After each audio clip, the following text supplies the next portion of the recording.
Então, estamos começando a gravar a nossa aula. Eu quero falar com vocês uma coisa. Em relação ao curso todo, a forma como dá aula aqui, a gente tem as limitações da parte prática, mas a gente consegue superar com boa vontade e o estímulo de vocês, e o meu também. Eu dou aula por puro prazer, a gente realmente tem muita boa vontade de estar aqui com vocês todos, né? A chefe de turma seu nome é Karen, né? Você falou, desculpa, eu não gravei bem.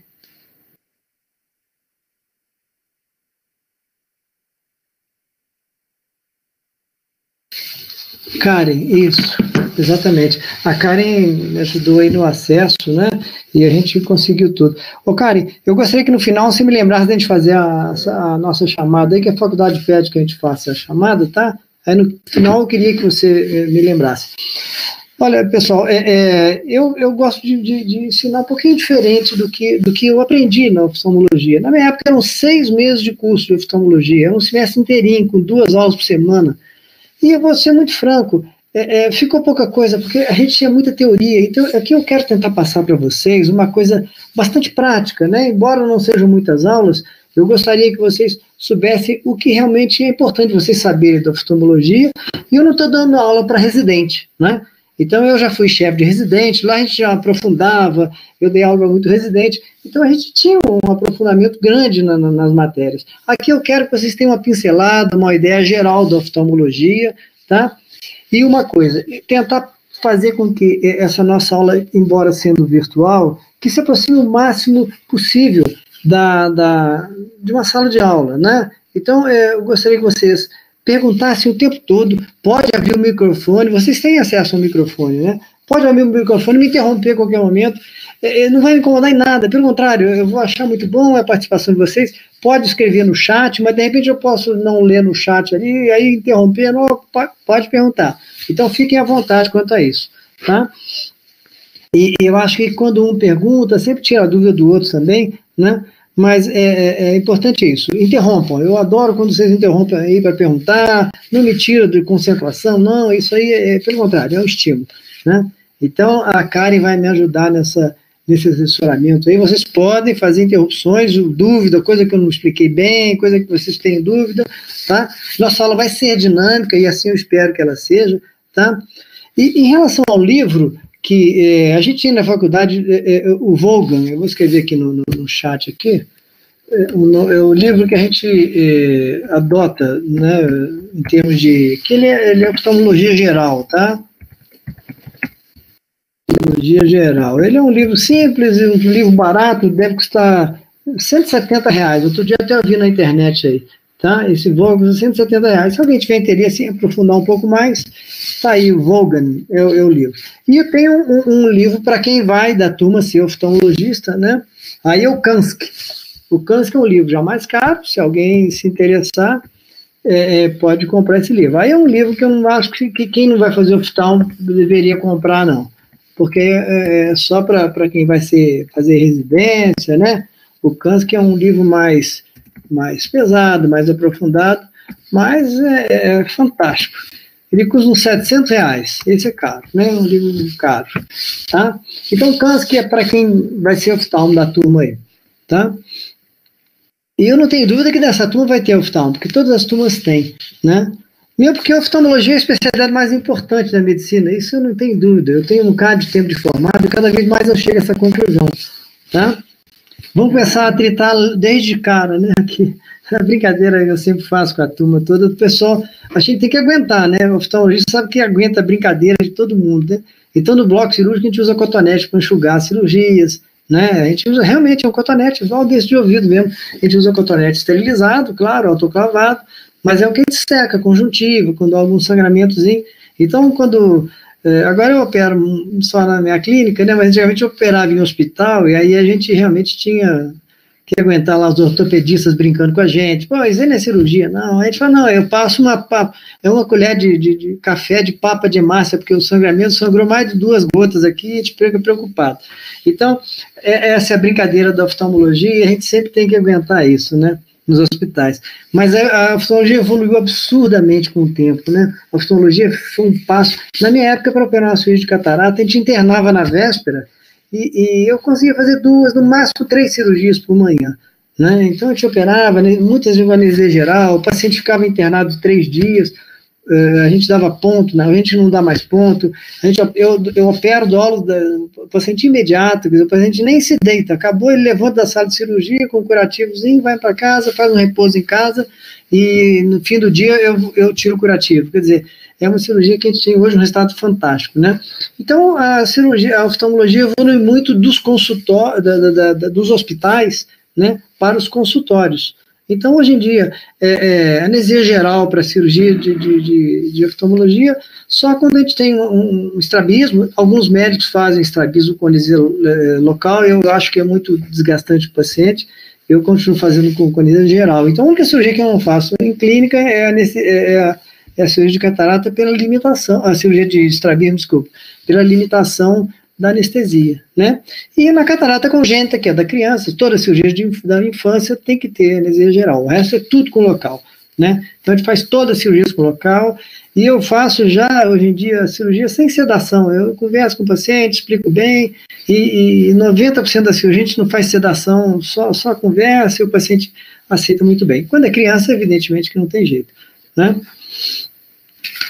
Então é isso, tá? Vamos dar início então ao nosso curso, e a ideia básica é o seguinte, gente, eu quero falar 2 aulas sobre a anatomia do olho, com alguns detalhes que é importante para ter uma base, para depois a gente discutir, por exemplo, o estrabismo, o glaucoma, então tem algumas coisas que a gente tem que compreender bem, né? Até os erros de refração, né? Então o que a gente pretende que vocês saibam? Eu não quero que vocês saibam o trajeto da artéria oftálmica saindo da carótida, eu não quero que vocês saibam o trajeto do nervo óptico, desde do quiasma até atravessar o fundo da órbita e chegar no nervo óptico. Isso aí é para quem vai fazer a residência de oftalmo. Eu quero que vocês saibam bem o que é básico. Isso é fundamental, tá? Então, é isso que eu quero de vocês. Eu vou aproveitar ao máximo esse nosso tempo que a gente tem, que embora sendo muito curto, e talvez aqui seja a única experiência de muitos de vocês que não vão ser oftalmologistas, de ter contato com a oftalmologia, né? Talvez nenhum de vocês. A Júlia está tentando enviar o slide, eu envio sim. Então, alguns de vocês vão ter só esse contato aqui com a oftalmologia, então aproveitem bem, tirem suas dúvidas, eu quero falar um pouco sobre o glaucoma, como é que é o glaucoma, como é que se trata, as noções básicas sobre refração. Durante o nosso curso vai ter, então, estudo de refração, miopia, hipermetropia, astigmatismo, a presbiopia, né? Durante o curso eu gosto até de perguntar o testemunho de algum de vocês, por exemplo, quem tem miopia, como é que é a visão, então, não se importa se vocês não se importaram de participar da aula nesse sentido, isso é legal, porque dinamiza, aí vocês dão a experiência de vocês, e os colegas têm chance de aprender, né? Depois nós vamos entrar na parte de estrabismo, quero dar algumas pinceladas em relação a urgências oftalmológicas, tá bem? E, com frequência, pelo fato de eu querer ser bastante prático durante o nosso curso aqui, eu vou repetir alguns conceitos, a gente vai, volta, eu pergunto para vocês, né? Então, a gente vai iniciar, então, hoje, a parte básica, né? O curso da anatomia básica do olho, ok? Vocês estão vendo bem aí o slide? Estão bem? Está tranquilo? Ótimo, obrigado, Caroline. Muito bom. Então, vocês já estudaram bastante a parte de oftalmologia, até em neuroanatomia, vocês devem ter visto bastante a parte de anatomia, de fisiologia, neurofisiologia do olho, né? E anatomia no primeiro período também, algumas noções da anatomia do globo ocular. E aqui eu quero dar uma parte de anatomia que seja bastante funcional, né? Quer dizer, a parte da anatomia que realmente interessa para a gente, tá? Então, a gente começa aqui com uma visão do que é o aparelho visual, tá? Então, é um conjunto não sensorial, a órbita, a pálpebra, a conjuntiva, né? E a parte sensorial, que é a parte onde a gente realmente provoca a visão. Então, tem a parte do olho que a gente fala que participa dos meios, são os meios transparentes do olho, né? Então, a parte transparente do olho a imagem atravessa as estruturas que são refracionais do olho, que é a córnea, nervo óptico, a córnea, córnea, humor aquoso, cristalino, atravessa o vítreo até chegar na retina, né? Então é o que a gente chama de parte sensorial do olho, né? Essas estruturas que transmitem a imagem do olho, depois até a retina, vias ópticas e os centros visuais, tá? Então, na parte não sensorial, a gente considera ali órbita, pálpebra, conjuntiva, aparelho lacrimal, os vasos e nervos. A órbita é uma estrutura cônica, né? Ela tem um formato de cônico. Vocês costumam, desculpa antes de interromper aqui, vocês costumam ver a minha imagem, a câmera da minha imagem ou não? Porque às vezes eu faço gestos com a mão tentando mostrar. Vemos? Ótimo. Porque às vezes eu quero mostrar com a mão algum gesto que se a pessoa botar o slide na tela inteira não vai poder ver, né? Senão fica parecendo. Ótimo, perfeito. Obrigado, Luísa. Então nós vamos aqui. A órbita é uma estrutura cônica, né? E esse formato tem um motivo de ser, né? O olho só pode ser atingido por um objeto qualquer pela frente, né? Porque não tem nenhum anteparo. Então, essa forma cônica do olho é bem bolada porque a gente tem o osso por todo o cone óptico, né? E ainda dentro do olho temos um coxim gorduroso que funciona como um amortecedor para proteger o olho. Então, a gente só consegue traumatizar gravemente o olho se o objeto vier frontalmente. E é o que acontece em acidentes, em pronto-socorro, quem mexe com esmeril, essas pacientes que têm assim, um contato, são atingidos de maneira frontal, né? Então o olho fica muito bem protegido. Dentro desse cone da órbita, a gente tem lá o nervo óptico, os músculos extraoculares, né? A artéria oftálmica com seus ramos, os nervos orbitários e a glândula lacrimal. Eu quero mostrar essa gordura orbitária, que eu falei que funciona como um coxim, tá? Como um coxim de proteção. Então, está aqui essa estrutura, né? Então, eu vou ampliar aqui um pouquinho, só para eu mostrar melhor a vocês. Então, está aqui. Esse aqui que é o coxim gorduroso que a gente tem dentro do globo ocular, né? Essa parte toda de gordura que preenche todo esse espaço aqui é o que faz com que o olho fique protegido, né? E é muito comum a gente ver o paciente esfregar o olho, aqui, a quanta gordura, né? Então, todo esse coxim gorduroso nessa região, por aqui também, toda essa gordura protege, funciona como um amortecedor. É muito frequente o paciente coçar o olho por essa região aqui, né? E a gente fala assim, não coce o olho porque o trauma é muito grande. Então, muito frequentemente a gente vê as pessoas coçarem o olho exatamente nesse sentido. E é justamente aqui que você faz um trauma ocular grande, né? Embora esse coxim proteja a estrutura do olho, você imagina que isso aqui é comprimido para cá, para dentro, né? Para dentro, para fora, para dentro, para fora. Isso faz com que esse trauma, nesse sentido, afete muito as estruturas do olho, né? Então a gente fala sempre, o olho só se coça com o cotovelo. A brincadeira que a gente faz, eu falo para os pacientes, né? Porque é impossível atingir o olho com o cotovelo. Então a gente não deve nunca esfregar os olhos. Isso é uma explicação que eu dou sempre aos clientes. Eu sempre falo, olha, não coce. E algumas patologias, como ceratocone, como alergia ocular, a pessoa coça o olho, coça, e isso é um trauma violentíssimo, né? Então, além do coxim gorduroso, a gente tem lá o anel de Zinc, que fica nessa região aqui, ó, bem no cone, onde a órbita se abre para o interior do crânio, né?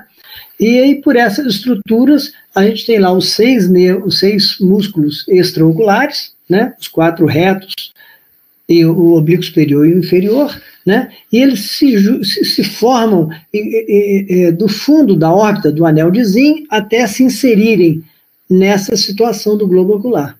Né? Eles se inserem, se aderem aqui, e aqui fazem suas funções. Aqui está o reto superior, né? E aqui a gente pode ver o reto lateral, e aqui a tróclea, né? É como se fosse um carretel do oblíquo superior. Tá? Então, em outra posição, né? Aqui estaria o reto superior, reto lateral, aliás, o reto lateral, aqui seria o troclear, né, que está lá, a inervação troclear sobre o músculo oblíquo superior. Então aqui eu gosto desse slide para mostrar a tróclea, né, para vocês entenderem. Ela vem lá do fundo da órbita, o oblíquo superior vem lá do fundo da órbita, passa dentro da tróclea, por isso que o nervo que o irriga, que o inerva chama-se troclear, porque ele passa dentro da tróclea, e traciona o olho numa posição que ele possa fazer uma introversão, que ele possa girar, né, que ele possa rodar dentro do seu próprio eixo. Então, a gente vai ainda poder, em outros momentos, discutir a musculatura extraocular, tá? E falando de nervos oftálmicos, né? A sensibilidade é toda dada pelo ramo sensitivo, que é o quinto par, é o trigêmeo, né? O trigêmeo, então, o quinto par é o que dá a sensibilidade. O terceiro par inerva todos os músculos extrínsecos, com exceção do oblíquo superior e o reto lateral. Isso aqui é chatinho, vocês decoram, é importante decorar, isso frequentemente cai em prova de residência, qualquer coisa, prova de residência de clínica médica, costuma cair isso, né? Então, lembrar que, por isso que eu me detive naquele troclear ali atrás. Então, lembrar que o oblíquo superior, ele passa dentro da tróclea, que fica nesse cantinho interno da órbita, por isso é que ele chama o troclear, ou seja, ele inerva o músculo e passa dentro da tróclea e vai se inserir lateralmente no olho, tá? Para fazer aquele giro que eu comentei. E o sexto par que inerva o abducente, tá certo? Então, essas são as duas exceções, né? A inervação do sexto par, a inervação do reto lateral feita pelo abducente. Os outros todos são feitos pelo terceiro par. Isso aqui, gente, é chato, mas assim, vocês já decoraram, mas é sempre bom. Guarde isso aí, porque em prova de residência isso cai muito, tá? Então, pensar que é o quarto e o sexto. O oblíquo superior, que é o troclear, passa pela troca, e o abducente é para fazer a abdução do olho, para o olho virar para o lado de fora. O resto é tudo terceiro par. É uma forma mnemônica de guardar a função de cada um, tá? Lembrar do quiasma óptico, onde há a decusação das fibras mediais, né, do nervo óptico, e o gânglio ciliar, que origina os nervos ciliares curtos, que dão a inervação do globo ocular em si.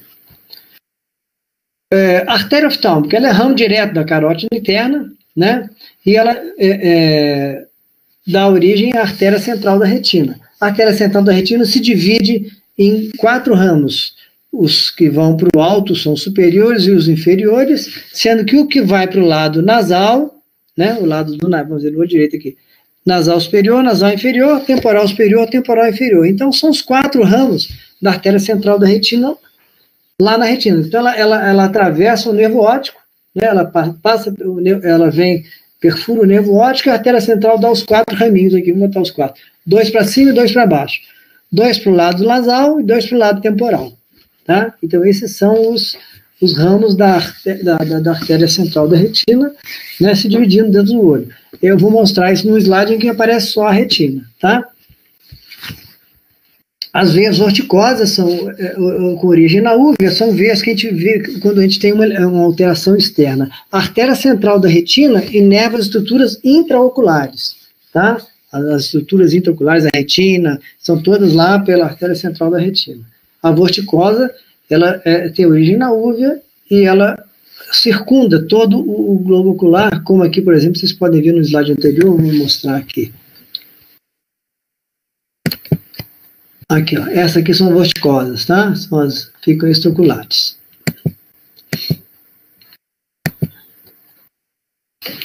Bom, então aqui nós já comentamos, são os músculos extraoculares, né? 2 oblíquos e 4 retos.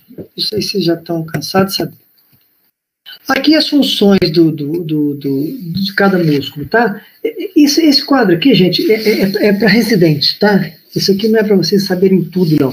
Mas é pensar na função de apenas alguns músculos. Por exemplo, pensar num decore, né? O reto inferior, né? Fica na parte de baixo.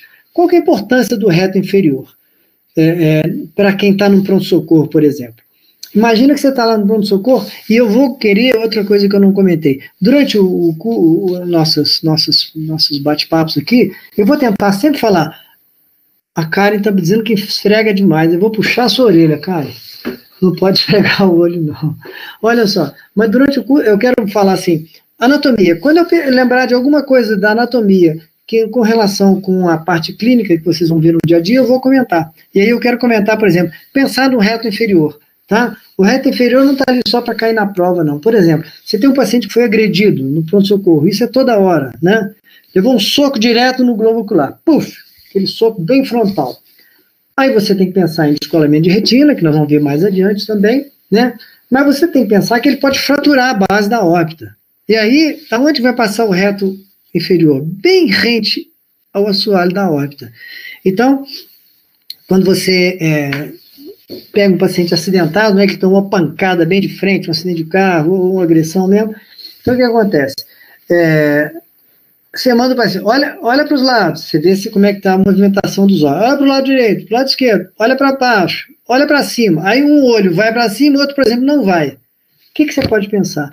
Que esse paciente está com uma fratura de assoalho de órbita que pinçou, né? A fratura, o osso pinçou o reto inferior, que está passando aqui. O paciente não consegue olhar para cima porque o olho está preso, né? O reto inferior está preso. Então, um olho vai para cima, o outro não vai. Tá? Então, isso é uma coisa que acontece no pronto-socorro, né? Aí você vai lá, olha, isso aqui tem uma suspeita de fratura de órbita, né? E a gente chama isso de fratura em blowout, a fratura do soco, da bolada de tênis, né? Por exemplo, se o paciente tem uma bolada de futebol no olho, a bola é grande, então ela pode machucar o olho, mas vai machucar o nariz, a testa um pouquinho. Agora, uma bolada de tênis no globo ocular é mais perigosa que uma de futebol, por incrível que pareça, porque toda energia vai ser sobre o globo ocular, né? O soco, a mão é a mesma coisa, quer dizer, as estruturas que são, às vezes, menores, acontece isso muito. E aqui eu vou lembrar de uma curiosidade muito interessante, foi um congresso que eu fui uma certa vez, sobre retina, aí apareceu um colega lá francês, falando sobre o descolamento de retina, e ele apresentou lá 18 casos de pacientes dele, franceses, que tiveram descolamento de retina por rolha de champanhe. Tá? Então, parece uma coisa ao Tostão, exatamente. O Gabriel lembrou do Tostão, tomou uma cotovelada, uma pancada no olho. Né? O Tostão era um jogador do Cruzeiro, que os meninos que eles não conhecem. Né?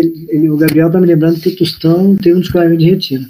Mas esse colega do curso, esse palestrante lá, apresentou 18 casos de descolamento de retina, porque o garçom na França abre garrafa de champanhe o dia inteiro, né? Muita frequência. Então a pessoa abre aquela gaiolinha da garrafa do champanhe, lá do espumante, e às vezes não parece mentira, né, Gabriel? Mas é verdade. Então abre aquela gaiola e a rolha vem direto no olho, porque a pessoa costuma olhar para a rolha, né? É frequente, né? Então o certo é você tampar ali a rolha, né? E o mais correto seria você afrouxar o aramezinho que prende o arame que prende a gaiolinha, e você tirar a gaiolinha com o rolo e tudo, porque aí você já está. Porque aquele instante que você tira a gaiola de champanhe para depois segurar a rolha, às vezes naquele momento a rolha salta. Né? Então a rolha salta em grande velocidade e se você não atinge você, pode atingir o outro, e a pressão ali é violentíssima, né? Então, todo mundo já viu como vai longe uma rolha de champanhe, né? Ou de espumante, o nosso espumante nacional. Vai longe porque a pressão é muito intensa, é maior do que a tensão que fica num pneu do automóvel. Então a rolha vai em velocidade, e você imagina, você está próximo à garrafa, né? Quer dizer, da garrafa para o olho, para quem está olhando a rolha sair, olhando para baixo assim, né? Mas foi uma risalhada danada, porque todo mundo ficou rindo, porque ele apresentou esses 18 casos de descolamento de retina por rolha de champanhe, aí todo mundo brincava, pô, só pode ser coisa de francês, né? Para ter descolamento de retina por rolha de champanhe, parece uma coisa muito exótica. Mas então, esse é o trauma direto, gente, é o trauma que acontece no globo ocular, né? De frente. Então, essa é a única forma de você atingir o globo ocular. Lateralmente, você tem uma fratura de assoalho, de base, mesmo na parte nasal. O nariz é uma proteção, né?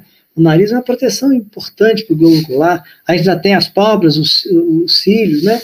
Mas, enfim, eu estava lá aqui no reto inferior e aí a história foi embora e a gente foi... Mas isso é bom, é assim que eu quero que seja o nosso curso aqui. Não quero ficar soltando teoria em vocês até cansar, vocês nunca... Essa história do champanhe para vocês não vão esquecer. Né, vira um caso curioso, lembra do reto inferior, né? Pronto, é assim que a gente quer. Outra coisa, me interrompam aí, tá? Viu, Bruna? Pode perguntar à vontade. Comentem, por favor. Em relação ao que eu falei do oblíquo superior, lembrar da tróclea, né? Porque ele passa, pra vocês não esquecerem a inervação dele. Tá?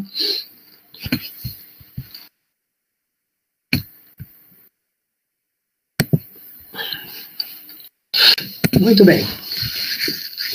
Aqui mais uma fotografia, aparecendo ali o troclear, tá bem? O troclear não, o oblíquo superior, né? Aqui o oblíquo inferior, nessa região, quer dizer, ele abraça, os oblíquos, eles abraçam o olho como se fosse um cinturão, tá? Como se fosse uma cinta aqui, ó. Tá vendo? O oblíquo inferior gira aqui, ele faz a entorção do olho, e o oblíquo superior também. Eles fazem o olho girar, né? Na lateralidade. Como se o meu olho nessa posição, né? Ele faz o olho girar nessa posição para lá e para cá. O reto superior, lateral, inferior e medial, o nome deles é óbvio pela função que eles fazem. Reto superior para cima, inferior para baixo e tal.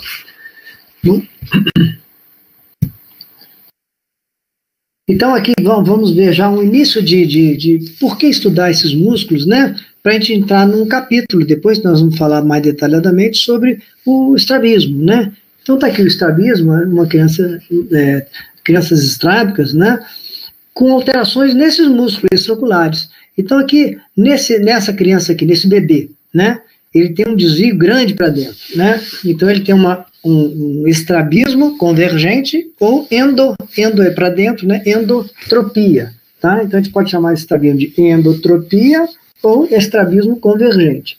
O que essa criança tem? Qual será o erro, vamos dizer, o problema nesse olhinho aqui que essa criança já nasceu? Será que esse reto medial aqui está puxando muito mais do que esse reto lateral? Essa que é a causa, né? Então a gente tem uma hipertonia, quer dizer, esse músculo reto medial é hipertônico e esse músculo reto lateral tem uma função reduzida, né? Então o que a gente faz num caso desse aqui? Essa criança, pelo desvio grande que a gente vai ter que fazer cirurgia. Isso é o estrabismo já que a criança já nasce com aquele congênito, né? Aquele desvio congênito que, se essa criança não tiver um grau muito alto de hipertropia, que a gente poderia usar um óculos, como nesse caso aqui, se a criança não tem grau, é cirúrgico. Geralmente esses casos congênitos são cirúrgicos, né? O outro estrabismo acomodativo que acontece aqui, ele parece um pouco mais tarde, quando a criança entra em idade escolar. Então essa criança, o que nós vamos fazer? Nós vamos enfraquecer esse músculo reto medial, tá? Vamos enfraquecer esse reto medial, tá? E vamos reforçar esse reto lateral, tá? Ou seja, então nós vamos pegar essa inserção do músculo, botar ela mais posterior e vamos ressecar um pedacinho desse reto lateral. Vamos botar esse olho na posição primária do olhar, na PPO, na posição primária, a posição que eu estou olhando para vocês agora, direto na câmera, né? Tô, na PPO, que a gente fala, posição primária do olhar, tá? Quando a gente olha assim, não é a posição primária, né? Nem assim, nem lateral e tal. PPO é assim, né? Então, essa é a posição que vocês estudam, vocês leem, que vocês dirigem, tudo. A grande parte do tempo você está na posição primária, porque essa é a posição de você enxergar bem, né? De conforto. Ô, e aqui essa desculpa. Sim. Pode falar. Ótimo, obrigado. Quem está falando? Bruna. Bruna, diga, Bruna. Ela não pode ter algum tipo de lesão no nervo abducente, alguma coisa assim, não? Seria só enfraquecimento do músculo mesmo? Geralmente, nesse caso aqui, ó, que a gente está comentando, nessa criança aqui, é uma paralisia mesmo. Ela tem uma paralisia mas é mais, ela tem uma paralisia do reto lateral, do abducente, né? No abducente não, gente. Abducente é o nervo, né? Eu falei assim, eu quis tanto falar da tróclea, tá? Vocês acabou. Ela pode ter uma paralisia, sim, né? Do reto lateral aqui, ó, né? Uma paralisia do reto lateral. Mas o que acontece nesse caso, na maior parte das vezes, é a hipertonia, é aumento da força do reto medial, tá? É o que mais acontece. Quer dizer, quando a gente abre aqui para fazer a cirurgia, então é exatamente isso que eu vou encontrar, ó, nesse caso aqui. Ó, esse reto medial, vamos dizer que eu estou botando em termos de força, tá? Eu vou ver lá esse reto medial muito potente, tá? E esse reto lateral com fibras assim, ó. É essa a proporção, ó. Isso que está aí, ó. Tá? Então, essa criança aqui, ó, porque esse caso é muito clássico, é o estrabismo que a criança já nasce com ele, a gente já vê, faz o diagnóstico de imediato e faz a cirurgia bem rápido. Então, essa criança aqui tem esse reto medial muito potente. Então, eu tenho que enfraquecer esse reto medial, tá? E fortalecer esse reto lateral. Eu tenho que fortalecer esse reto lateral para que a criança volte a ter uma posição primária retinha. Tá? Eu preciso enfraquecer esse aqui. Como é que eu enfraqueço? Eu enfraqueço tirando a inserção. O reto medial fica a 5,5 milímetros do limbo. Tá? Do limbo é essa transição da córnea aqui, né? Então, da córnea, eu pego ele, eu tiro a inserção dele em 5,5 e insiro ele lá atrás, em 8,5. Quer dizer, eu recuo a inserção em 3 milímetros para trás. Aí eu vou corrigir em torno de 15 graus no estrabismo, tá? Para entender isso, assim, é uma comparação muito grosseira, mas dá para entender muito bem. Imagina uma charrete, tá, gente? Você está naquela charrete aí de Tiradentes aqui. Então, a charrete tem duas rédeas, uma para lá e uma para cá, né? Então, se uma rédea for uma rédea de couro, que é mais rígido, e a outra for um elástico, imagina, né? A rédea de elástico vai, se eu puxar as duas para trás, o animal vai virar para o lado onde está a rédea de couro, né? Então, o que eu tenho que fazer? Enfraquecer a rédea de couro, que no caso eu estou dizendo que é o reto medial, e fortalecer a rédea de elástico. É uma comparação um pouco grosseira, mas me ocorreu assim melhor para tentar explicar, tá? Então, esse estrabismo é clássico e esse aqui é cirúrgico mesmo, tá? E existe outro tipo de estrabismo, né? Também envolve músculo extraocular, que é esse estrabismo acomodativo. Acontece numa mocinha, já uma menina mais evoluída na escola, lá com uns 4, 5 anos, começa a aparecer, a criança começa a estudar, e quando ela começa a ler, ela faz o desvio convergente, igual essa criança. Aí a gente trata usando óculos, tá vendo? Como é que corrigiu o óculos, corrigiu essa criança? Acabou com a acomodação, olha como é que ela ficou bem, olha lá. Né? Resolveu o estrabismo dela com o uso de óculos. Esse caso aqui é cirúrgico, tá? Esse aqui é cirurgia, não tem jeito. E o outro é tratamento com óculos. E algumas crianças que a gente vai ver depois na aula de estrabismo, que é óculos e cirurgia, tá? A gente faz cirurgia e usa o óculos, tá? E eu vou pedir ajuda depois de um colega. Deve ter alguma colega aí na sala, vamos ver, algum colega que tinha um desvio na infância.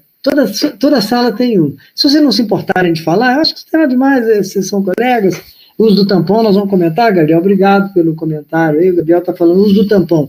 Nós vamos entrar com o tampão sim, eu só quero não detalhar muito o estrabismo agora, para a gente não esvaziar conteúdo de outra aula, tá? Mas eu te agradeço aí pela colaboração. Nós vamos falar muito do tampão, isso é fundamental também. Mas então nós vamos ter algum colega aí que teve o estrabismo, né, na infância e operou, ou que usou o óculos, a gente vai poder ajudar aí aos colegas a entenderem melhor com o depoimento de um colega, de algum de vocês aí, né? Vocês são quantos? 50, 60 quase, né? Então, um dos 60, um de nós aqui vai ter isso aí, tá? E se vocês não se importarem, né, quer dizer, tem patologias que constrangem, né? Você falar que, míope, quem que é míope aí? A Júlia, por exemplo. A Júlia é míope. Fala da miopia. Agora, quem teve uma tuberculose, é constrangedor, né? Não tem patologias que a gente não pode, né, brincar. Tem outras que a gente até se diverte com elas, né? Mas, assim, a oftalmologia não tem patologias que são constrangedoras de maneira nenhuma, né? Nenhuma é. Quem fica constrangido é quem tem desvio. É uma coisa curiosa, né? Quem tem um estrabismo, igual essas crianças aqui, ó, se não forem bem tratadas, é um constrangimento para a vida inteira. Então, tem muita gente que a gente opera, senhores, com objetivo cirúrgico, sabe?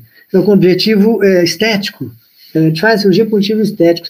Eu me lembro uma enfermeira, né, porque eu operava muito no Biapaba, tinha uma enfermeira lá, ruiva, muito assim, muito pozinho, encanto de menina, com os olhos azuis maravilhosos e completamente desviado, mas muito torto. Pior, igual essa criancinha aqui. Eu brincava muito com essa enfermeira, ela era enfermeira do bloco, falou, olha, enquanto você não operar esse olho, você não vai casar. Eu brincava muito com ela, brincava, até que um dia ela viu eu fazer tanta cirurgia de estrabismo lá, que ela falou assim para mim, eu vou me operar. Aí tá, opera assim, eu não vou falar o nome dela aqui, não, vou sim, eu não vou conhecer ela, Patrícia. Eu falei, opera assim, Patrícia, você vai adorar, você vai ficar bem, vai ficar mais bonito, você tem os olhos tão lindos. Mas não deu outra, ela fez a cirurgia de estrabismo, eu operei ela de estrabismo, ela ficou com o olho ratinho, aquele olho azul lindo, mas o meu olho perto dela é castanho, o meu olho verde dela é um azul, mas azul fortíssimo, da cor da base aí da nossa tela aí. Aí ela, dali a 6 meses, levando o convite de casamento para mim, eu morri de rir da história dela. Então ela falou, bem que você falou, mas é impressionante. Então o constrangimento que a gente tem, a gente fala de constranger por causa de falar alguma patologia de um colega, uma criança, né, que tem um estrabismo como esse aqui, dessa criança aqui, dessa foto aqui, ela, na infância, não tem problema, ganha lá um apelido de 4 olhos na escola, então, mas depois que fica adulto, não importa se é homem ou se é mulher, é um constrangimento tremendo. Então, o estrábico tem que ser tratado, e isso cria problema até de ordem emocional. Então, o estrábico a gente tem que valorizar a sensibilidade, né, da pessoa, né? Se a pessoa não tem defeito na mão, mas o olho não tem jeito, e a gente se expressa com o olho no olho, né? Então você nunca conversa com a pessoa abaixando os olhos, né? O estrábico faz isso com frequência, ele fica de lado assim, para disfarçar o estrábico, o estrábico conversa assim, ó, repare bem, o estrábico faz sempre assim, olha para baixo, né? Então, o olho no olho é fundamental, é ali que a gente passa as emoções, né? Tem algum poeta que vários falam disso, o olho é como se fosse o espelho da alma, né? Eu estou tentando olhar no olho de vocês aqui para dar aula, mesmo estando à distância, mesmo sendo virtual, se eu começar a olhar muito para baixo aqui, assim, falar com vocês, esse cara ou não sabe quase nada do que ele está falando, ou então ele está... porque é assim que eu expresso a minha vontade de dar aula, de ensinar, de estar com vocês, né? Agora, se eu fico olhando aqui para o lado, né? Então, é sempre olho no olho, sempre, né? O olho no olho é fundamental. Vou contar uma curiosidade ou outra aqui, que vão surgindo os fatos, a gente vai se lembrando. Na Idade Média, não tinha muitas armas para matar as pessoas, né? Então, se usava muito envenenamento. Hoje em dia, a gente conhece só as pessoas pelos olhos. É isso aí, Rafael. Obrigado. Você falou, Rafaela, obrigado, Rafaela Maria. Você falou uma coisa puramente verdadeira. A gente conhece pelo olhar, né? Olho no olho. A pessoa que fica olhando para baixo, a gente fica cismado. Mas eu estava dizendo, então, na Idade Média se matava muito, não tinha arma de fogo. Então, se matava ou com faca, mas aí tinha testemunha, né? Fulano que deu a facada. E aí as pessoas, era muito frequente matar as pessoas por envenenamento, né? Então, os vinhos antigamente eram muito fortes, vinho com paladar muito forte, e sempre se tomou muito vinho na Europa, né? Então, eles davam a caneca de vinho, aquelas canecas grossas de vinho, né? E era frequente botar o veneno ali dentro, enchia de vinho, a pessoa tomava, se envenenava, dali a 2, 3 horas estava morrendo em casa. Então, era uma forma boa de matar, sem que tivesse testemunha, porque se você desse uma facada, a pessoa, né, ia saber quem foi. Então, os brindes na Europa foram feitos na Idade Média só com olho no olho. Então a pessoa pegava lá o seu copinho de vinho, então um brindava olhando um no olho do outro. Brindava um com o olho no outro, e às vezes a caneca tornava, caía vinho para todo lado, mas se não fosse com o olho no olho, eles não tomavam vinho. É curioso isso, né? Porque ali ele sabia, pelo olhar, como disse a Rafaela aqui, que se conhece pelo olhar, né? Eles tomariam o vinho, mas se a pessoa desviasse o olhar, ninguém queria tomar o vinho, podia ter veneno dentro do vinho, porque o paladar do vinho tapeava o gosto do veneno. Então, curiosamente, uma vez essa história eu ouvi de um oftalmologista, um rapaz que casou-se aqui em Barbacena com uma pessoa que mora aqui, e eles foram para a Bélgica, e dizem que essa é a tradição na Bélgica até hoje. Eles brindam com olho no olho. Claro que hoje em dia ninguém envenena mais ninguém assim tão fácil, né? Mas eles brindam ainda mantendo uma tradição da Idade Média de manter os olhos. Então ele fala que às vezes quebra a taça, que eles entornam, porque os copos são de cristal, então o toque hoje é suave. Aí nós fomos jantar no restaurante aqui, aí ele falou, não, tem que brindar de novo. Ele fala um português muito ruim, não, brindar de novo. Aí pronto, tinha que brindar olhando um no olho do outro, é muito curioso. E ficou essa história curiosa para a gente contar para vocês aí, entre tantas outras, né? Mas então é isso, o olho no olho é fundamental para a gente transmitir o nosso interior, a nossa sinceridade, né? E sempre que vocês estiverem fazendo alguma com o paciente, hoje em dia é muito comum, o paciente vai conversando, anamnese, a gente vai digitando e não olha para o paciente que está aqui do nosso lado. Então, isso é péssimo, né? Então, hoje em dia, muito frequentemente, o médico olha para o computador, o paciente fala do lado aqui, ó, e ele está olhando para... Não pode, tem que olhar no olho da pessoa. Eu costumo ter um olhar, quando o paciente entra no meu consultório, abrindo um parênteses aqui, o paciente entra, você quer, faz à vontade, aí você quer mostrar a cadeira, eu faço questão de não olhar para onde ele vai, eu faço questão de dar a mão, hoje em dia eu não dou mais a mão, a gente faz um tchau, né, uma coisa assim, mas olha dentro do olho da pessoa, tenta penetrar no olho, a pessoa se sente acolhida, né? Então, qualquer que seja a especialidade, quando você olha para o olho do paciente, ali você já tem você ganha o paciente, ganha a confiança dele, né? Então, sempre pensem nisso, né? Tanto quando forem pedir um emprego, quanto forem para receber um cliente que vem para o seu consultório. Então, olhar dentro do olho da pessoa, é fundamental isso, gente. Nunca perca esse ponto, né? Que a gente fica muito técnico, muito científico, a gente tem um computador, quer explicar ao paciente com muita mídia, e o paciente só quer um olhar, né? Então, olha dentro do olho dele. Boa tarde, o que você está sentindo? Um prazer recebê-lo aqui. Pronto. E esse primeiro contato, que às vezes pode durar 20 segundos, né? Esse contato bem firme de olhar é fundamental. Mas eu acabei viajando aqui para falar do estrábico, né, gente? Então, a criança com estrabismo, ela tem esse constrangimento porque ela não olha no olho. E aí surgiram várias histórias, né? A gente foi contando aqui, mas foi bom, é bom conversar com vocês. Aqui outros casos de estrabismo, tá? Que lesões extraoculares, tá? Aqui o contrário, tá vendo? A colega perguntou aqui, ó, tá vendo? Aqui já tem mais uma hiperfunção de lateral e com certeza uma redução de função de reto medial, né? E aqui tem um componente de oblíquo superior. Mas eu não quero complicar, não. Vamos pensar aqui. Aqui tem um estrabismo divergente ou exo para fora, né? Exo para fora, exotropia, ou estrabismo divergente. Tá? Aqui também é uma criança com estrabismo divergente. Tá? Divergente para longe. Quando ela olha de perto, está razoável. De longe, ele está divergente. Vamos detalhar tudo isso aí mais.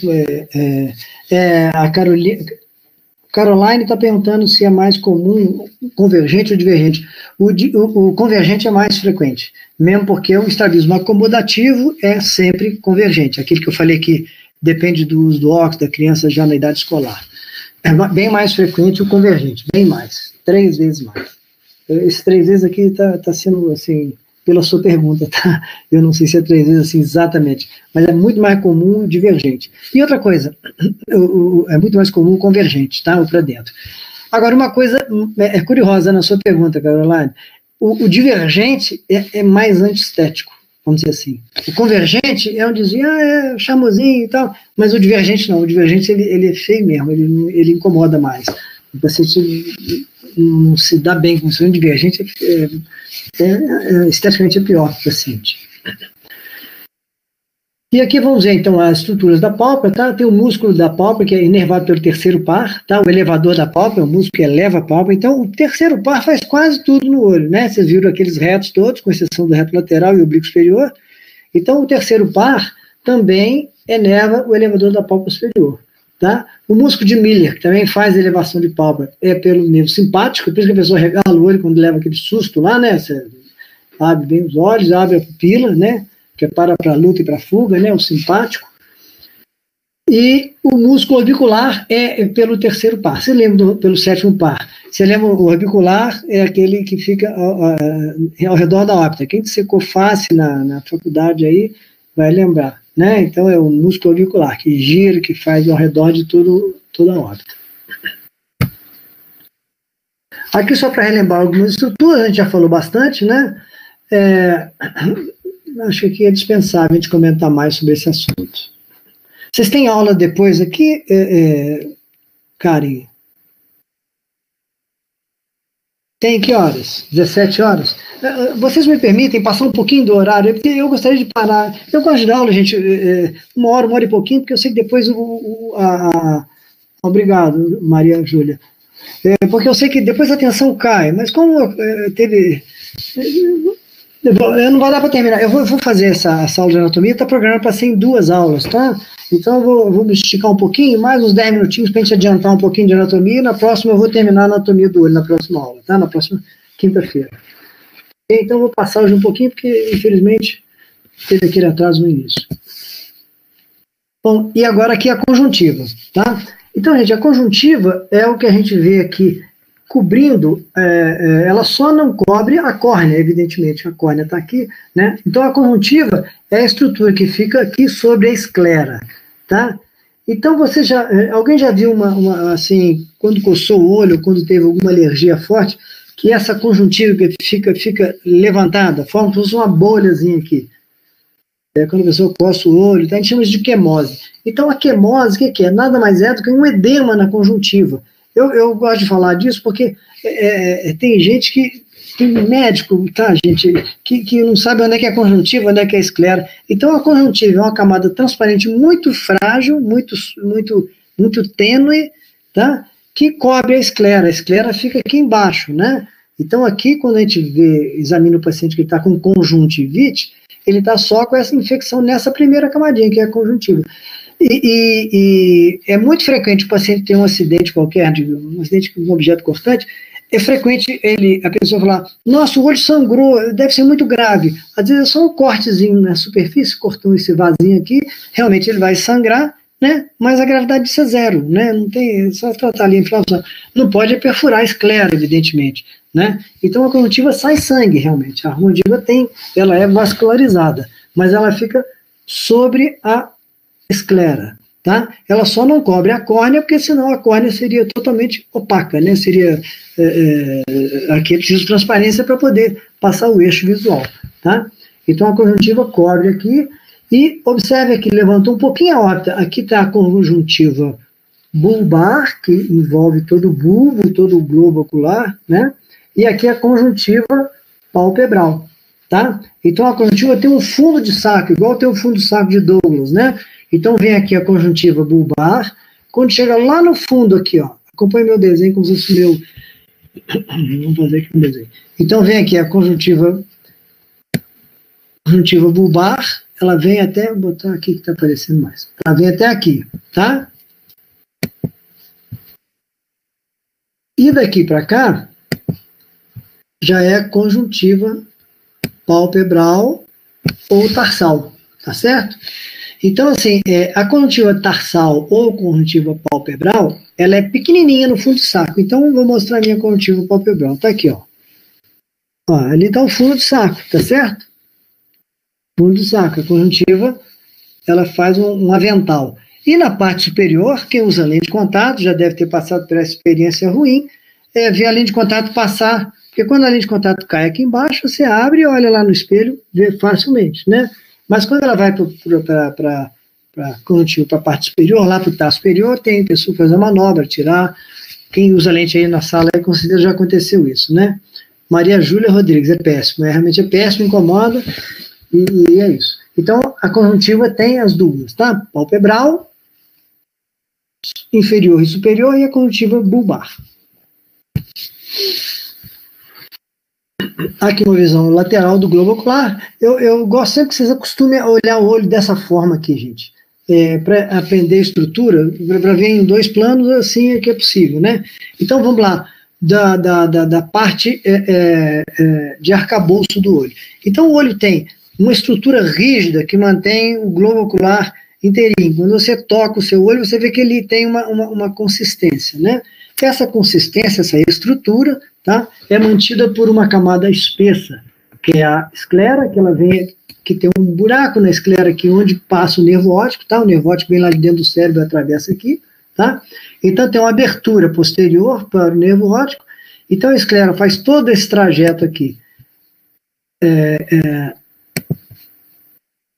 cobre toda a estrutura do olho, né? De trás até a frente, há uma abertura aqui onde começa a córnea. Então, o que mantém a estrutura, a camada estrutural do olho, né, externamente, é a esclera e a córnea, né? Então, a córnea está aqui na frente, a córnea é totalmente transparente, né? Ela está aqui na frente e a esclera lá atrás. né, interrompe-se aqui a esclera para a passagem do nervo óptico, né? Então, tá aqui a esclera, aqui a câmara anterior, tá? Câmara anterior, aqui a câmara posterior, esse pequeno espacinho azulzinho aqui, eu vou mostrar com mais detalhes mais na frente, tá? O cristalino e preenchendo todo esse espaço aqui, o humor vítreo, tá? A conjuntiva está representada aqui pequenininha. Então, aqui, olhando o olho de frente, pupila, a íris, né, a conjuntiva e tal, e lá dentro do olho, nesse corte aqui, vocês conseguem entender, aqui a retina, né, a parte mais importante do olho da gente, que é a região macular, essa aqui, que é a mácula, tá? A mácula fica bem na área central, é onde dá a visão de detalhe, né? Aqui o nervo óptico penetrando, perfurando a esclera, né, para entrar dentro do olho e formar a papila do nervo óptico, e aí por onde passa toda a informação sensorial, né? O olho é preenchido nessa cavidade inteirinha pelo humor vítreo, né? E vamos entrar agora em detalhes da córnea, e eu queria pelo menos terminar a parte de córnea com a gente. A córnea é uma das estruturas mais espetaculares que nós temos no organismo. A córnea tem que ser transparente, absolutamente transparente, porque senão nós não veríamos, nós teríamos uma visão... a córnea usa um vidro de uma janela, nós temos que ver através dela, né? Então, ela é uma superfície bastante lisa, né? Muito transparente, atravessada pelos raios luminosos, para que a imagem chegue lá no fundo do olho, tá? Então, a córnea tem mais ou menos uma dimensão de 11 milímetros, tá? A dimensão horizontal é um pouquinho maior que a vertical. Agora, vamos falar da espessura corneana.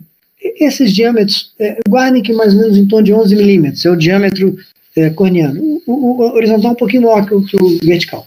Agora, a espessura da córnea, eu queria que vocês guardassem isso aqui, nem perguntar em prova, não vocês pensarem como a córnea é fina. A córnea, então, tem meio milímetro, 52 milímetros aqui, ó. Tá? 0,52. Então, assim, metade de 1 milímetro é a espessura corneana, tá? Dentro dessa espessura corneana de meio milímetro, nós temos 5 camadas, que nós vamos ver mais à frente aqui. Na periferia da córnea, quer dizer, a parte periférica da córnea, que eu vou voltar aqui para falar a periferia. Então, assim, na parte central da córnea, meio milímetro. Bem na periferia aqui, ó, mais ou menos 1 milímetro. Então, a córnea vai, vamos dizer, afinando da periferia para o centro. A parte central é mais fina e a parte lateral, a parte periférica da córnea, é mais grossa, tá? Então, dentro desse meio milímetro, que eu falei da parte central da córnea, que a gente tem 5 camadas, tá? Então, aqui, ó, a córnea vai fina aqui, meio milímetro, e aqui mais ou menos 1 milímetro. Então, dentro dessas camadas corneanas, que a gente faz... a capacidade, de transparência da córnea é que é fundamental para que a gente tenha a visão perfeita, né? E aqui eu quero representar, só por curiosidade aqui, um transplante de córnea, como é que é feito, tá vendo aqui, ó? Troca-se um botão de córnea, a gente não tira a córnea aqui na beiradinha, não, para fazer transplante, tá, gente? Porque aqui vai ter sangue, tá? E o sangue pode atrapalhar o nosso enxerto. Então, o que a gente faz? A gente faz uma incisão aqui, ó, existe um aparelhozinho próprio, um trépano, né, que a gente fala, um trépano, então a gente trepando o olho doador, o olho do receptor, e troca um botão de córnea, como se a gente só troca, a gente deixa sempre um espaço de córnea do receptor, né, a gente não tira a córnea inteirinha, né. Alguém poderia me dizer por que o transplante de córnea tem muito êxito? Além do que eu falei da oftalmologia ser a especialidade mais importante da medicina, é o transplante mais realizado no mundo, tá? E é o transplante com o maior sucesso no mundo. Por que seria isso, além da vascularização? A Júlia matou na hora, não deixou nem a pergunta acabar, ela vá. Vascularização, gente, esse é o grande mecanismo pelo qual a córnea se protege mal, né? Imagina se a córnea fosse vascularizada, tá? A gente veria tudo cor-de-rosa, o mundo talvez fosse mais bonito, mais cor-de-rosa, mas a córnea não pode ter vascularização, né? A córnea tem que ser totalmente transparente, né? Para a gente ver a cor do olho, da íris, né? Está ali no fundo a íris, mas a vascularização é fundamental por não ter vascularização, né? Então, por isso é que o transplante de córnea funciona muito bem, tá? A brincadeira aí é para vocês lembrarem do transplante. tá? E é o transplante mais realizado no mundo mesmo, viu, gente? E a gente pode recolher córnea até 6 horas após o óbito, tá? E pode usar até 24 horas após a colheita, quer dizer, dá para a gente 30 horas de flexibilidade, claro, quanto mais rápido, melhor. Mas você precisa pegar um coração, rim, pulmão, fígado e tal, você precisa do paciente com morte cerebral, né? E tirar os órgãos com o paciente até vivo. A córnea não, a córnea a gente pode esperar o óbito da pessoa, né? Então dá tempo de se fazer, de chamar a pessoa da fila, né? Depois eu não quero contar muita história, depois eu conto outras aí que eu era do banco de óleo, lá o chefe do banco de óleo, muitas histórias curiosas. Mas, então a vascularização, tá, gente? A córnea não tem vascularização. Esse é um detalhe importante. E para que ela seja perfeita, né, por não ter vascularização, ela se protege muito mal, né? Então o que ela tem que ter? Uma inervação perfeita. Aí sim, a córnea é extremamente inervada, tá? A córnea tem uma inervação fantástica. Então é uma estrutura do olho única, tá? E a córnea, por ser muito bem inervada, até um paciente em coma, se você tocar, abrir o olho do paciente, se ele tiver um coma especial, e tocar no olho, ele reage, né? A sensação de dor da córnea persiste. Antigamente, aí eu estou falando de século XI, século X, os diagnósticos de morte, muitas vezes eram feitos pela córnea. Botava aquele espelhinho que vocês veem no filme, né? Botava o espelhinho para ver se o paciente, a respiração dele ia, como é que se diz? Ia condensar no espelho, né? Se ia ficar embaçado o espelho, e abria o olho do candidato defunto e tocava a córnea dele. Tocava com o dedo. Então, se o paciente não reagisse, ele podia estar morto mesmo, né? Mas a sensibilidade dolorosa do olho no toque de dedo é extremamente dolorosa, é impossível reagir, é impossível não reagir, né? Por quê? Porque o olho a córnea tem uma inervação muito potente, muito eficiente. Então eu brinco assim, ela se protege mal porque ela não tem defesa, mas ela tem um sistema de alarme impecável, né? Então o alarme cai um cisquinho no olho, você pode estar dirigindo, você para o carro. Quem usa lente de contato já se habitua, né? E até tem uma diminuição da sensibilidade corneana, isso acontece, viu, gente?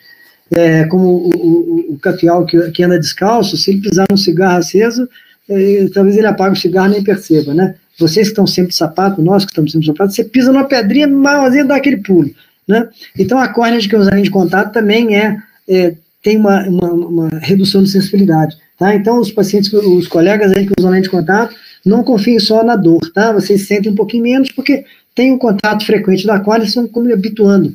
A comparação é extremamente grosseira, mas é como se fosse o pé lá do capial, né, que está descalço, tá? Então, dá uma hipoestesia em quem usa lente de contato. Então, o olho de vocês que usam lente está vermelho, suspeita que pode ter coisa errada, mesmo que você não tenha muita dor. Bom, então esse é o aspecto da córnea, né? Muita inervação e zero vascularização. Quando um vasinho vem daqui, da conjuntiva, vamos dizer que está vindo um vasinho da conjuntiva aqui, ó. É vermelho, né? Então vem um vasinho da conjuntiva aqui, passeando por aqui e tal, pá. E ele, quando chega aqui no limbo, nessa beiradinha da córnea, ele para aqui e reflete para cá. Quando esse vaso penetra na córnea, isso acontece só quando temos uma patologia, tá? Porque às vezes tem uma lesão de córnea aqui nessa região, então o vaso, às vezes, vamos dizer que você tem uma lesãozinha de córnea aqui, ó. Aí o vaso corneano penetra aqui na córnea para tentar levar a oxigenação, células de defesa. Então é frequente, às vezes, um corpo estranho que tem aqui, o vasinho começa a querer penetrar por aqui, ó, tá? Então a córnea, quando é vascularizada, é por alguma patologia, tá? Então a córnea é sempre avascular, extremamente inervada. E aqui eu falei das 5 camadas da córnea, tá? Então, de fora para dentro, tá? A córnea, vamos dizer, as camadas da córnea é o epitélio, que fica do lado de fora e se renova frequentemente. Então, vamos dizer que vocês caem um corpo estranho no olho de vocês, ou um esmeril que cai no olho, vai bater no epitélio, tá? Incomoda muito, porque a sensibilidade da córnea é muito tensa, a pessoa vai ter que ir ao médico para tirar aquele corpo estranho, mas a regeneração é total em 72 horas, o epitélio regenera rapidamente. Abaixo do epitélio temos aí a membrana de Bowman, tá? Que é fininha. O estroma corneano é o mais espesso dentro desse meio milímetro. Nós estamos falando aqui de meio milímetro, tá, gente? 5 camadas em meio milímetro. O estroma é a grande parte da córnea, a camada mais espessa, tá? A membrana desse meio é muito fininha e o endotélio que fica lá dentro, olha, externamente temos o epitélio e lá por dentro o endotélio, endo por dentro. Então, assim como o epitélio se renova com frequência, o endotélio não. As células endoteliais que nós nascemos, nós vamos ficar com elas sempre, né? Então, numa cirurgia de catarata, estima-se que a gente perde, por causa do turbilhão que a gente faz dentro do olho, quando vai tirar uma catarata, a gente protege o olho com um viscoelástico chamado Hilon, e esse viscoelástico ele é espesso como um álcool gel, mais ou menos, tem a espessura de um álcool gel.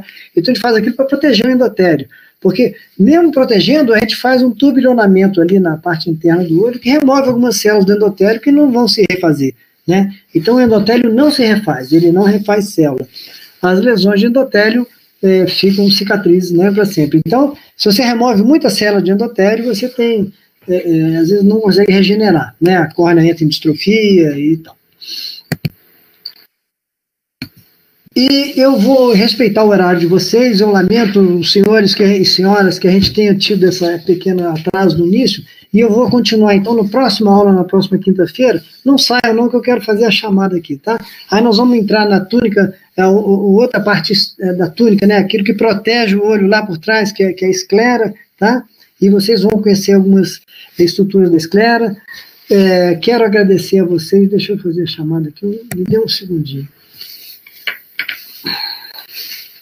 Salvar nome dos participantes. Ótimo.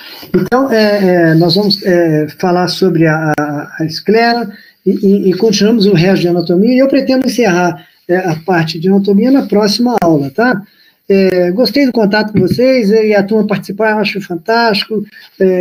Estou aqui com todo prazer para dar aula para vocês, passar algum conhecimento que a gente possa entregar para vocês e perguntem, participem. Eu sou um professor entusiasmado, eu sou um professor que está aqui só por pura vontade, né? A gente está aqui para querer ensinar, para poder mostrar para vocês, e volto a repetir, talvez seja o único contato que alguns vão ter com a oftalmologia, então procurem bem, eu vou tentar sempre associar a parte clínica com a parte de anatomia, quando eu falar de fisiologia, eu falar de patologia, eu vou fazer de forma que vocês possam aprender bastante, tá? Agradeço a presença de vocês todos, perdoe esse pequeno atraso que nós tivemos, eu não estava classificado para essa aula, até que o Jonathan me botou, né, no curso, ele foi um erro lá da faculdade, mas nada sério que vocês não possam me perdoar, tá? Agradeço, então, um grande abraço para vocês e bom final de semana, saúde às famílias de todos, tá, gente? Muito obrigado, um grande abraço.